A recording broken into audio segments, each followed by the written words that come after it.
દિલ્હીના મુખ્યમંત્રી અરવિંદ કેજરીવાલ અને દિલ્હીની શરાબ ઘોટાળા કેસની અંદર છેલ્લા કેટલાક સમયથી જેલની અંદર બંધ હતા તે અરવિંદ કેજરીવાલ રવિવારે એક મહત્વની જાહેરાત કરી છે અને જાહેરાતની અંદર તેને કહ્યું છે કે હું દિલ્હીના મુખ્યમંત્રી પદ પરથી 2 દિવસ બાદ રાજીનામું આપી દઈશ અને આ રાજીનામું આપ્યા બાદ રાજકીય માહોલ જે છે તે ફરી એકવાર ગરમાયો છે। એટલા માટે ગરમાયો છે કે દિલ્હીના મુખ્યમંત્રી અરવિંદ કેજરીવાલ જો રાજીનામું આપે છે તો તેની જગ્યા ઉપર મુખ્યમંત્રી પદે કોણ આવે છે અને આ મુખ્યમંત્રી પદ માટે કેટલા દાવેદારો છે અને અરવિંદ કેજરીવાલ ક્યારે રાજીનામું આપી શકે છે તેને લઈને ચર્ચા કરવી છે। નમસ્કાર, આપ જોઈ રહ્યા છો ન્યૂઝરૂમ ને આપની સાથે હું છું પ્રદીપ। દિલ્હીના મુખ્યમંત્રી અરવિંદ કેજરીવાલ જ્યારે જાહેરાત કરી છે કે હું દિલ્હીના મુખ્યમંત્રી પદ પરથી રાજીનામું આપી દઈશ ત્યારથી દિલ્હીનું રાજકારણ જે છે તે ફરી એક વખત ગરમાયું છે। આમ તો વિપક્ષ દ્વારા એટલે કે દિલ્હીની અંદર વિપક્ષ દ્વારા એવું કહેવામાં આવી રહ્યું છે કે જો તમારે રાજીનામું આપવું જ છે તો 2 દિવસનો સમયગાળો કેમ માંગ્યો। આ તમામ અટકળોની વચ્ચે અરવિંદ કેજરીવાલે એક જાહેરાત કરી છે કે તેમને આજે એટલે કે દિલ્હીની અંદર આવતીકાલે સાંજે 4:30 વાગ્યાની આસપાસ એલજે પાસે સમય માંગવામાં આવ્યો છે કે અરવિંદ કેજરીવાલ આવતીકાલે સાંજે 4:30ની આસપાસ રાજીનામું આપે તેવી શક્યતાઓ હવે પ્રબળ થઈ ચૂકી છે। આ તમામ શક્યતાઓની વચ્ચે હવે દિલ્હીની અંદર એ પણ અટકળો વહેતી થઈ ચૂકી છે કે દિલ્હીના નવા મુખ્યમંત્રી કોણ બનશે। નવા મુખ્યમંત્રીની રેસની અંદર મોટા તજજ્ઞો એવું કહી રહ્યા છે કે દિલ્હીના નવા મુખ્યમંત્રી પદ પર ક્યાંક કોઈ મહિલા નેતા આવી શકે છે। જ્યારે મહિલા નેતાનું નામ સામે આવ્યું ત્યારે દિલ્હીના મુખ્યમંત્રી જ્યારે જેલની અંદર હતા તે દરમિયાન અરવિંદ કેજરીવાલની પત્ની જે છે તે અનેક એવા આમ આદમી પાર્ટીના કાર્યક્રમો અને સરકારના કાર્યક્રમોની અંદર ક્યાંક ને ક્યાંક નજરમાં આવી હતી। તો હવે એ નામ પણ ચર્ચાની અંદર આવ્યું છે કે અરવિંદ કેજરીવાલની પત્ની પણ મુખ્યમંત્રી બની શકે છે।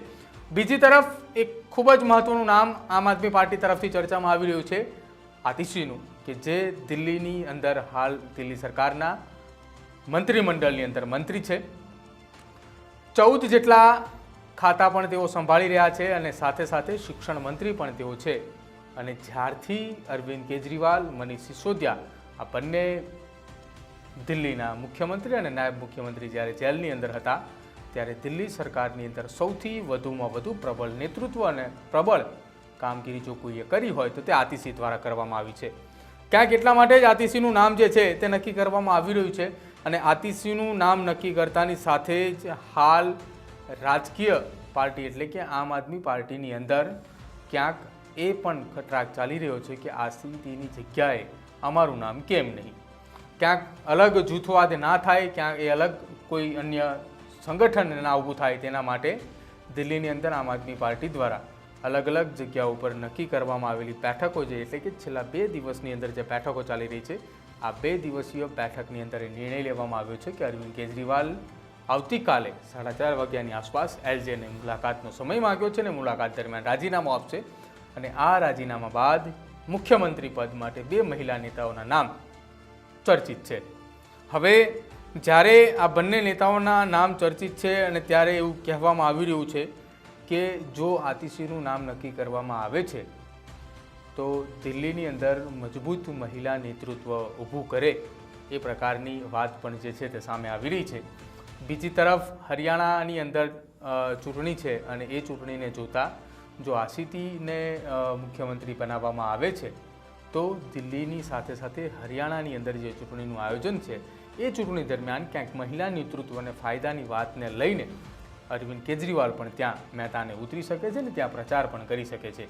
જોકે અરવિંદ કેજરીવાલને જે જામીન આપવામાં આવ્યા છે તે જામીનની અંદર કહેવામાં આવ્યું છે કે આ કેસ સંદર્ભે કોઈ પણ માહિતી અથવા આ કેસ સંબંધિત કોઈ પણ પ્રકારના વ્યક્તિ જે આ કેસ સાથે સંકળાયેલા છે તેની સાથે મુલાકાત નહીં કરી શકે, તેને ડરાવી ધમકાવી નહીં શકે અને આ કેસની ચર્ચા જાહેરમાં તેઓ નહીં કરી શકે। આ તમામ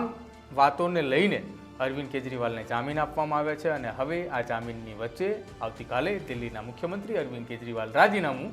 આપે તેવી પૂરેપૂરી સંભાવના એટલા માટે લાગી રહી છે કે તેમને આવતીકાલે સાંજે 4:30 વાગે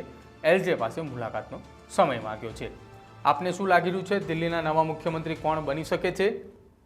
અને અરવિંદ કેજરીવાલ જો આવતીકાલે સાંજે 4:30 વાગે રાજીનામું આપે છે તો એલજે સાથેની મુલાકાતની અંદર નવા મુખ્યમંત્રીના નામની કોની ભલામણ કરે છે? જો આપને ખ્યાલ હોય